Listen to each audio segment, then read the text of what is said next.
Morning. So, Geraldo, we've been caught up in what's going on in South Charleston, and we're seeing right now for the first time late afternoon, they released the Dashcam video before the shooting. So let's take a look together, and what do you pull from this? Well, I'm extremely glad that they released the Dashcam video because it gives context to the event. However horrific and tragic and outrageous the shooting in the back is, it shows that it started as a righteous traffic stop. There was a light out. There was a light out. The driver was acting very hinky, very edgy. He got out of the car, was told to get back in the car. Clearly, the officer involved was checking to see whether there were outstanding warrants. The victim knew there was the outstanding warrant for unpaid child support. He bolts.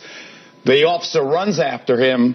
The taser comes out. There is a struggle. This part we don't see. You don't see, but there is a reliable, I think, a reliable eyewitness account that there is a struggle after the taser.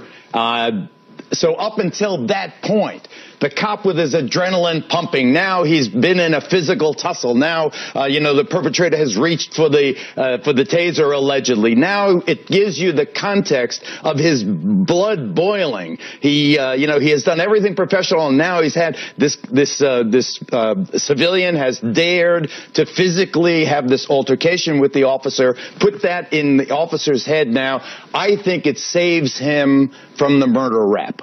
You do? Even though you see him shooting him in the back dead?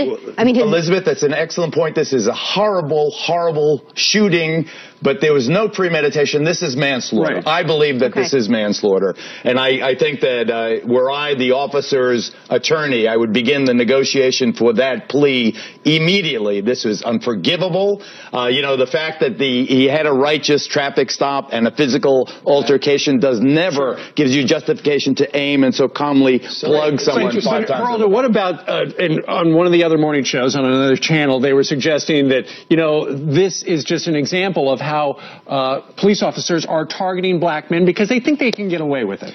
Well, I think that issue, Steve, is all in the eye of the beholder.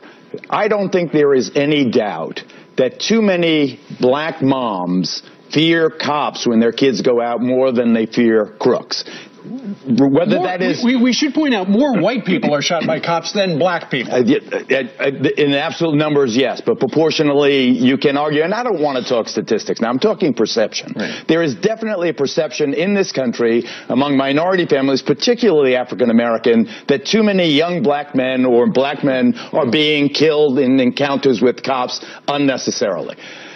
You've got to start with that feeling. Deal with the feeling. That is the feeling. So what do you do to deal with the perception? I think that there should be a federal law that says in all police-related killings, automatically a U.S. attorney will investigate as well as the local prosecutor.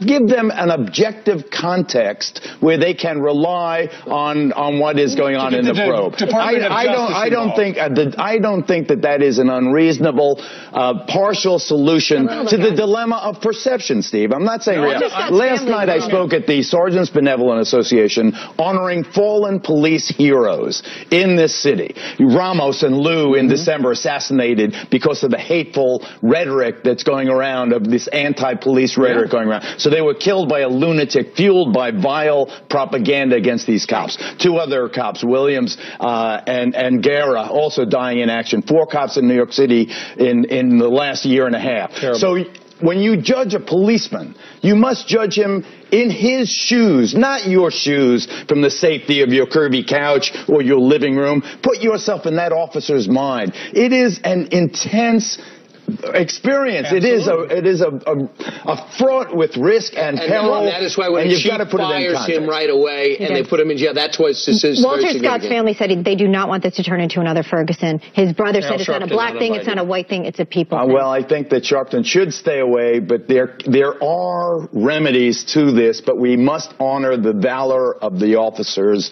generally speaking, in this country also. All right. Well put. Okay. Thanks, Geraldo. Always. All right, coming up.